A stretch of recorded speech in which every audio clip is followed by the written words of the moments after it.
PS5 Jailbreak news update with PS4. We now have 9.60 support with the lapse exploit, running from the web browser, which is properly working now. Loading Goldhana completely, and this is thanks to, of course, SONY'S updating the repo.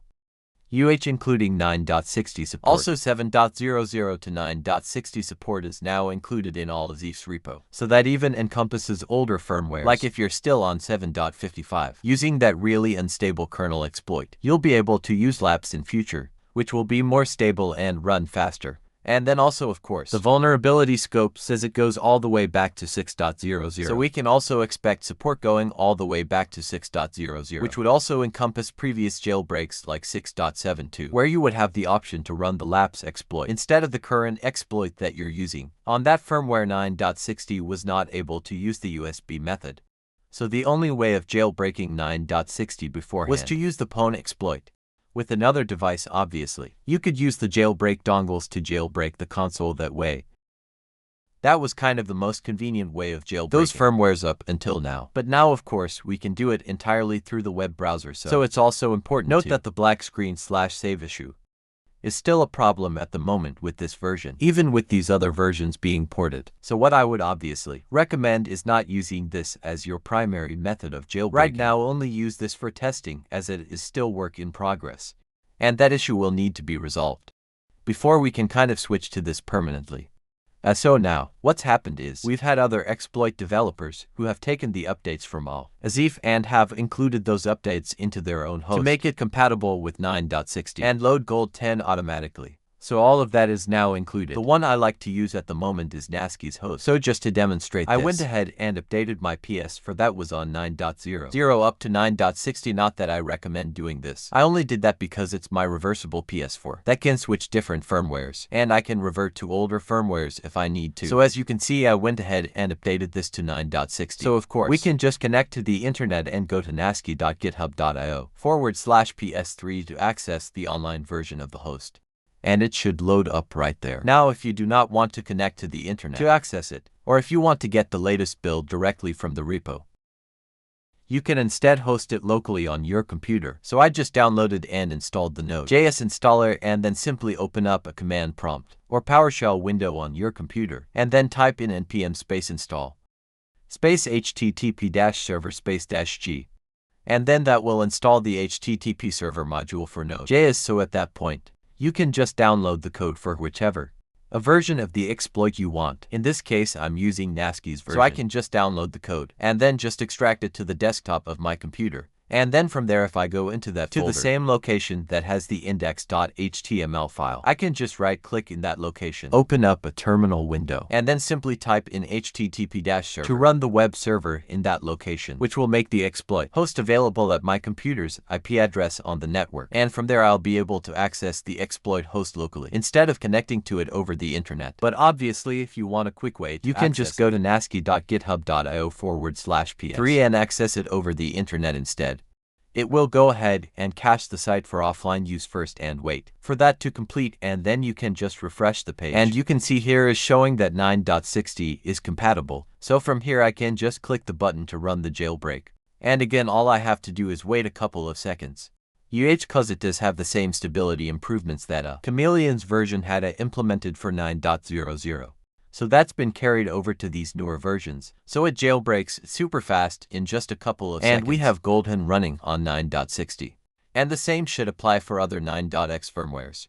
9.03, 9.50. You'll be able to get this up and running without requiring any additional devices. So of course, 9.60 is the last firmware version on the PS4 that works with the PS3 WebKit exploit, allowing us to load this from the web browser. In order to load the lapse exploit on we need to use the Lua exploit, unfortunately, until a new WebKit exploit is discovered for a higher firmware, and then we might be able to, load higher firmwares using the web browser in future. But for now, the only thing we have above 9.60 is the Lua exploit with the modified save files to be able to jailbreak firmwares up to 12.02. So speaking of which, we also do have an update for 12.02 on the PS for using the Lua exploit.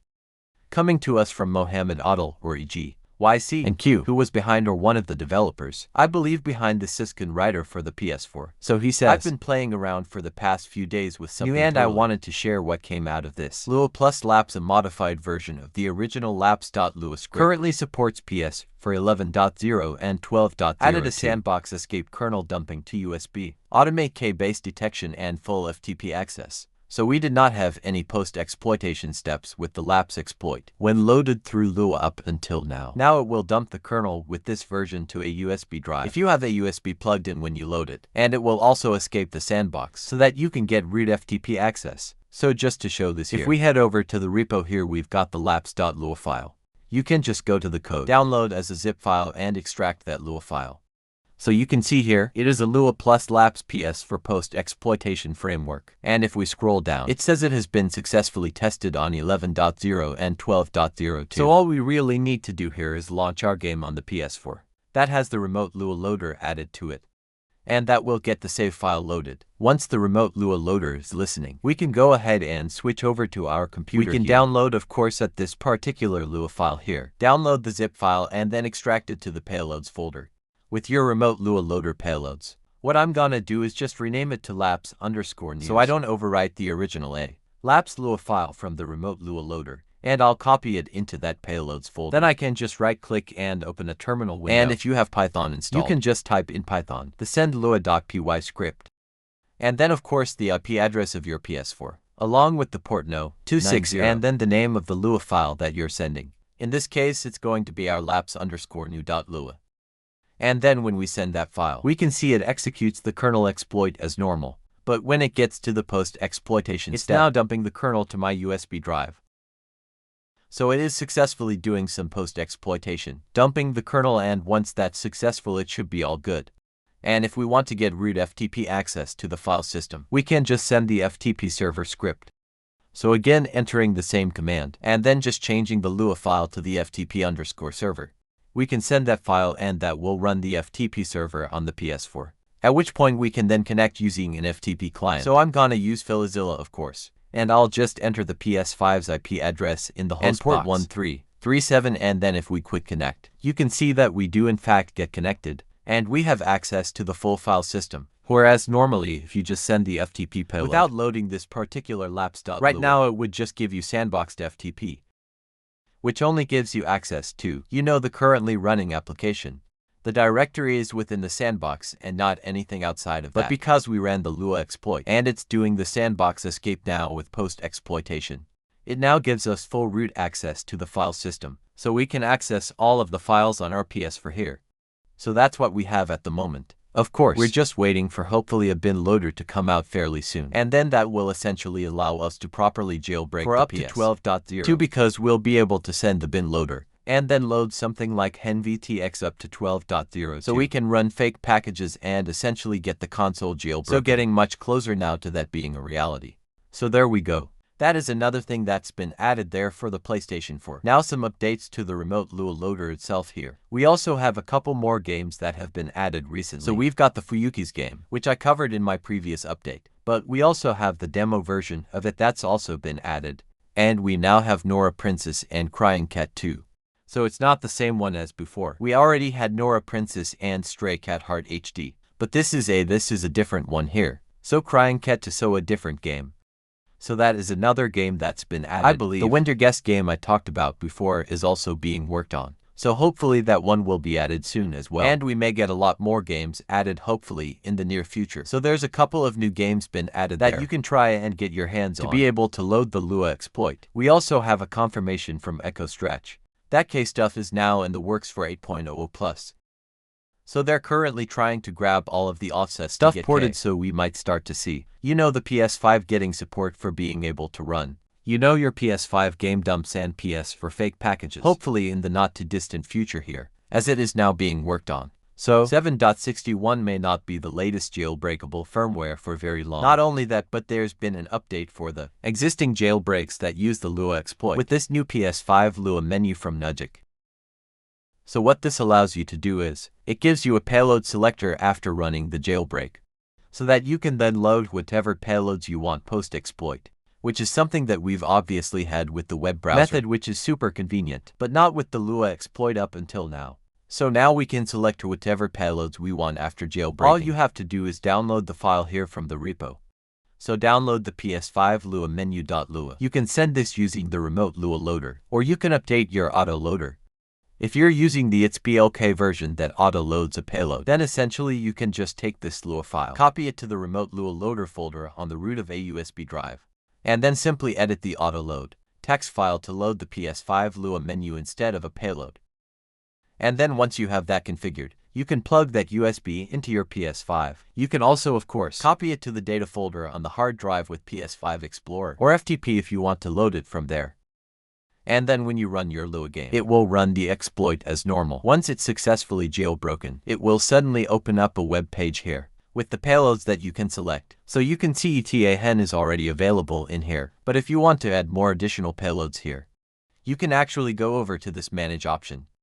And then it gives you a QR code that you can scan on your phone, which will open up the web page on your phone. Or of course on your computer. You can just go to the IP address of your PS5 with port 8084. So if we do that on our computer here, and we just go to the IP address with 808 for there, and it will take us to the management page.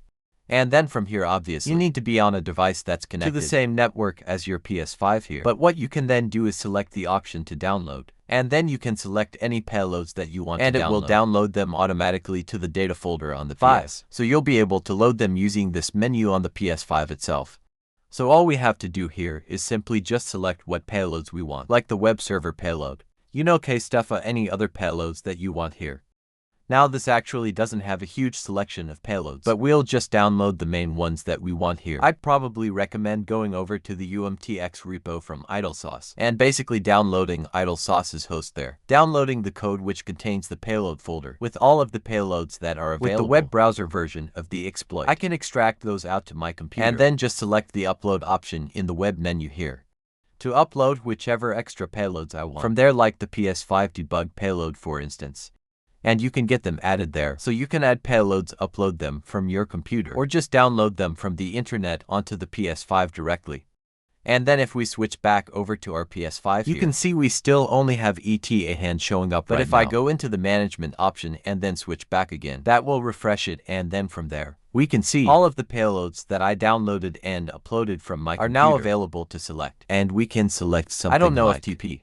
And that will run the offloader and then load the payload that we selected. So once again, we're getting more improvements to the Lua exploit to make it more convenient to use and kind of bring it up to the same level as the web browser exploit. In terms of convenience, obviously, the Lua exploit is never going to be as convenient as the web browser exploit, given the fact that you have to have one of those games is supported. And then of course, getting the save file on there is also quite tricky sometimes. But anyway, it's good to see that we are getting improvements here for the Lua exploit ongoing.